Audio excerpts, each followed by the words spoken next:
좋은 아침입니다. 오늘 뉴스는 우리 경제에 큰 영향을 주는 미국 경제 소식부터 전해드리겠습니다. 미국의 지난달 소비자 물가지수가 예상보다 높게 나왔습니다. 어떤 의미인지 워싱턴 연결해 자세히 알아보겠습니다. 최중락 특파원. 네, 워싱턴입니다. 네, 미국 물가가 계속 오르고 있는 건가요? 네, 미국의 인플레이션이 예상보다 심각한 상황인 것으로 나타났습니다.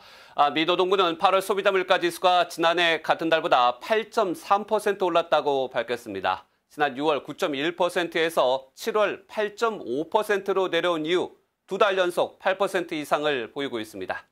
유가 하락에도 물가가 별로 내려가지 않으면서 9월에 미 중앙은행인 연방준비제도가 3연속 0.75%포인트 금리를 올리는 자이언트 스텝을 밟을 가능성이 더 커졌습니다.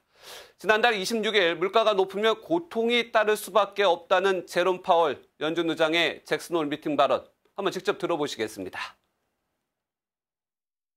These are the unfortunate costs of reducing inflation, but a failure to restore price stability would mean far greater pain.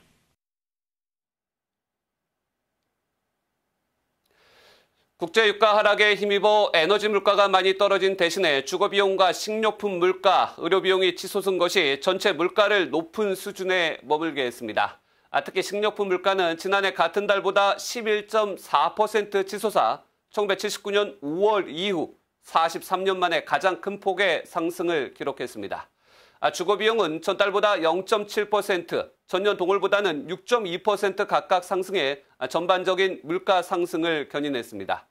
이처럼 미국의 인플레이션이 예상보다 심각하고 장기화할 수 있다는 공포로 뉴욕 증시는 다우가 1200포인트 이상 빠지면서 3.94% 하락했고 나스닥 지수는 5.16%나 하락하면서 2년 만에 최대 폭으로 곤두박질 쳤습니다.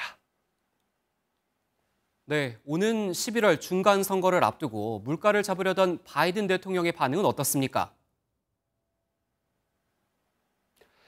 네, 바이든 대통령 인플레이션 상황이 여전히 심각한 것으로 나타나자 인플레이션 감축법, 이 입법의 중요성과 의미를 재차 강조했습니다. 바이든 대통령은 인플레이션 문제를 해결하는 데 시간이 더 필요하다면서 이것이 인플레이션 감축법을 통과시킨 이유라고 밝혔습니다.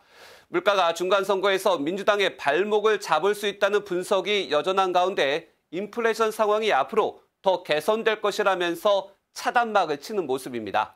바이든 대통령 그동안 낙태 문제 등으로 어느 정도 중간 선거에 긍정적인 효과를 보였지만 다시 물가가 상승하면서 불리할 수 있기 때문입니다. 이에 따라서 바이든 대통령은 인플레이션 감축법 등을 통한 미국산을 강조하며 제조업 부활론을 계속 홍보할 것으로 예상됩니다.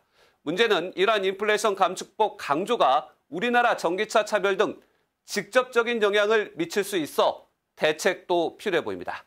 지금까지 워싱턴에서 전해드렸습니다.